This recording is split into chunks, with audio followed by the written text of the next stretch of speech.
They were here, but we had to bring in the big guns. Brett McMurphy, Action Network HQ, joins us now, and he has been with us all throughout this realignment saga.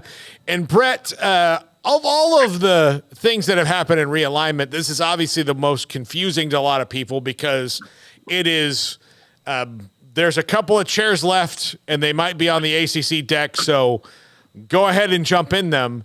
How did this change from the not having enough votes to swinging what is NC State onto supporting this move where they didn't a couple weeks ago? Basically, they've been adjusting the revenue that they would receive by adding new members, and they've kind of tweaked it a little bit over the past few weeks, and ultimately it got to the point where SMU originally was only going to get, was not going to get revenue for the first 7 years. That was increased to the first 9 years. And then Cal and Stanford will not get full revenue shares for the first 9 years either. And so it's, more money. And, I don't know specifically what was the number one factor for NC State, but if it's got anything to do with anything related to college athletics, it had to do with money. And certainly, those 11 other schools were able to convince NC State to flip from no to yes. And so now you've got Stanford and Cal coming to the ACC next year. And you've got Florida State, Clemson, and North Carolina. Got their lawyers looking at ways to get out. And, as Florida State's president has said publicly, it's not a matter of if, it's a matter of when and how. So I think for the ACC, it's great for them adding those schools, I guess, but you're putting a Band-Aid on a gunshot wound.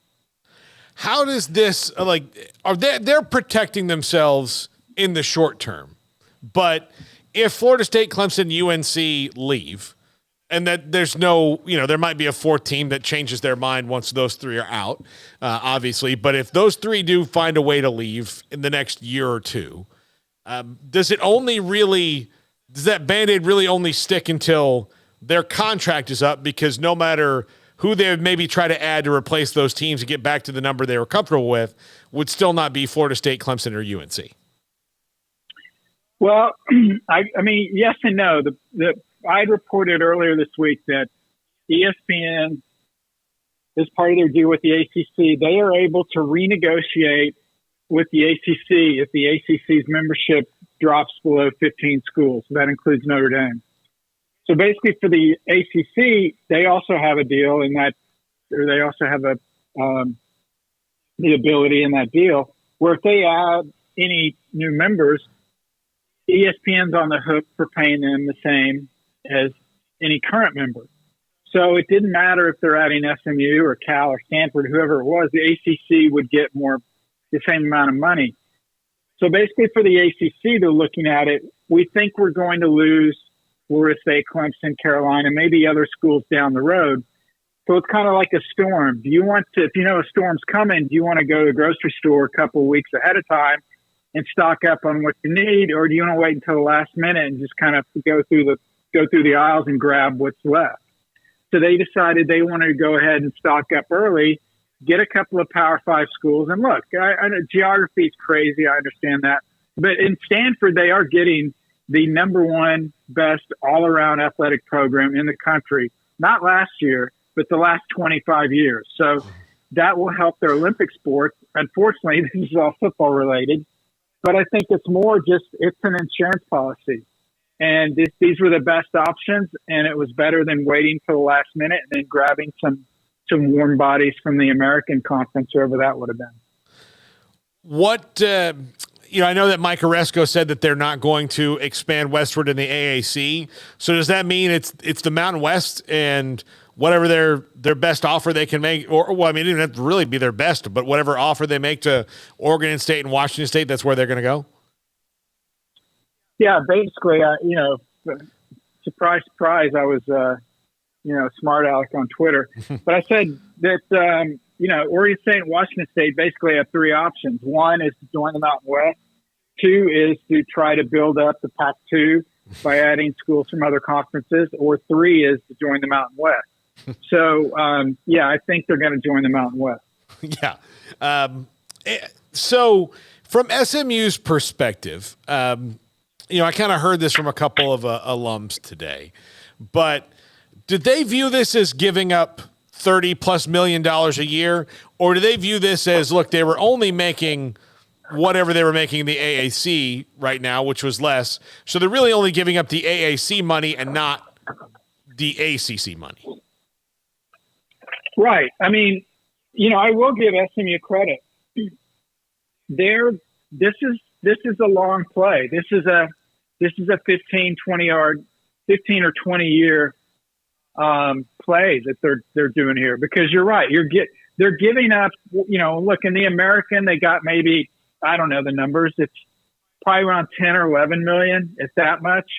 Now you're going to the ACC and you're getting nothing for 9 years, but in that year 10, you're going to get, 35 million or maybe 40 million. So you can sit here and do the math on how long it would take SMU to make up that 10 million over those 9 years. What, three years maybe you make it up? So, of course, that's year 10, 11, and 12. But you can make that up. More importantly, though, you're in a better conference. And in theory, you're going to have better teams come in and play in your stadium and in your basketball arena. And you're going to have North Carolina and Duke come play in Moody Coliseum. I think that's what it's still called. Mm-hmm. And there's a value on that. And they couldn't get North Carolina and Duke to even get within 500 miles of Dallas, Texas, if they didn't have to. But now they're in the same conference, so they'll get that. They could get Florida State or a Clemson, as long as they're in the league, to come in and play football games. They could get Miami to come in there. So they're going to make money in other ways. And so obviously financially they're able to do that with their boosters. So I actually think it's smart of them to do this, because look, if you stay in a group of five and you don't do something like this and you just wait around and wait for a conference to send you an invite, there's no guarantee that's going to happen.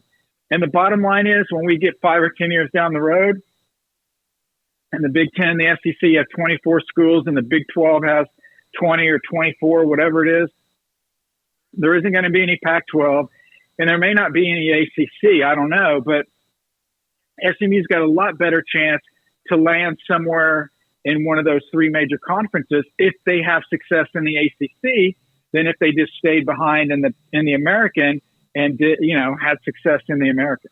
Yeah, look, as an FSU alum who lives 90 miles away from the stadium at SMU, I would really love it if they, for the short time, just threw the Knowles there one or two times, if they can get them there. Of course, I guess the only thing guaranteed for the ACC is that Florida State and Clemson will be there in 2024, but not necessarily 2025, right?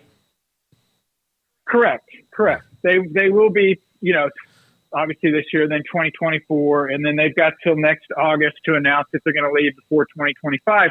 But look, even if they do announce they're going to leave, they still have to get out of the grant of rights. Mm-hmm. They still have to get out of that, and that's not going to be simple. All the other, realignment stuff that I've discussed with you and we've seen happen in the past few years, it's with schools, Oklahoma and Texas, et cetera, that had 1 or 2 years left on their media rights deal. They've got 12 years left, 11 years, 10 years, whatever that number is. That's not so simple to get out. And, oh, by the way, the ACC's simply not going to say, oh, here, write us a check and we'll let you go. They're going to fight it. They're going to try to keep them there because that keeps the conference together longer. Brett, do you think that this does anything to stave off any kind of Super League any longer than it would have staved it off anyway? No, it has nothing to do with it, to be honest. I think ultimately it boils down to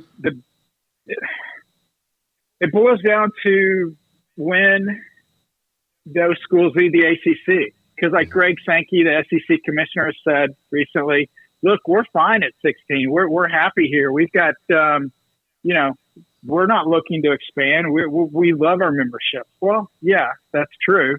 But then what if suddenly Florida State, Clemson, North Carolina, Miami, Virginia, etc., suddenly they're not in the ACC? Well, they're going to have a different tune. So that's when we're going to see the next merry-go-round as far as the major realignment, is when these schools challenge to get out of the ACC. And when that happens, we'll see something as weird as the realignment's been in the past 20 years. We will then see something we've never seen before, and that is two conferences fighting over teams to join their conference. And that's what will happen with some of these ACC schools, is the Big Ten and SEC will be fighting over to get these schools, because some of them are the biggest brands in college athletics, and that's how you're going to increase the revenue to your conferences, which we haven't even mentioned. The end game is these schools and conferences are going to have to compensate these players, whether it's through the TV deal, the college football playoff, however they do it. This is separate from NIL. This is from the schools. Well, how are the schools going to do that? If they've got the most money for their TV deals, they'll have the most money to be able to pay their players. They can adjust on the fly a lot easier. And oh, by the way, the better players will go where they can make the most money. And so those conferences should also have that success on the field because they're able to pay their players. Do you think this puts in danger any of the schools that are in, even the Big Ten and the SEC, long term we're talking about here, that are not brand names, or just by the fact that they're in those leagues, are they protected? No, I don't. I think somewhere down the road that can happen, but that's as long as the university president and the school, the football programs are aligned with the universities, that's not going to happen. A university president is not going to vote another university president out of a league. However, if we get to a point where the football programs, if they split away from the universities, or they're not a part of the university, they just kind of represent the university, but they're not affiliated officially with the university. Say we have the SEC Football Federation. Then at that point, I could see the SEC, calling up Vanderbilt and say, hey, we love you, Vanderbilt, but you're not going to be in the SEC Football Federation. You will continue to be an SEC member in all sports. But since football is not governed by our university schools, you're out. And then we're going to add different brands to different schools. And that way, you bring in the biggest brands to these 24-team conferences I was talking about. And then it's going to look basically like the NFL. You're going to have the biggest market teams in those two leagues, and that will draw the most TV dollars. And one will be like the AFC, one will be like the NFC, and the winner of both conferences will play for college football Super Bowl. Brett, do you think this will give you an opportunity now that this is done? Obviously you wait on the Mountain West and the remaining Pac-2, but will this give you an opportunity to cover something other than realignment for maybe more than 30 minutes a day? I would think so, but probably not. Something else will come up. Mountain West, Oregon State, Washington State will get settled, and then something else will come up. There's actually, I hate to do it, but there's something else that could happen that I can't share with you. But is the great Neil Young once saying, rust in college football realignment never sleeps. Well, Brett, thank you so much for hopping on with us every time that you do. It's always great stuff that you give us some great information. And so when that next thing happens, we'll call you. So thank you so much, and great work that you're always doing at Action Network HQ. You got it. Have a great weekend. There you go. Brett McMurphy, Action Network HQ. And there,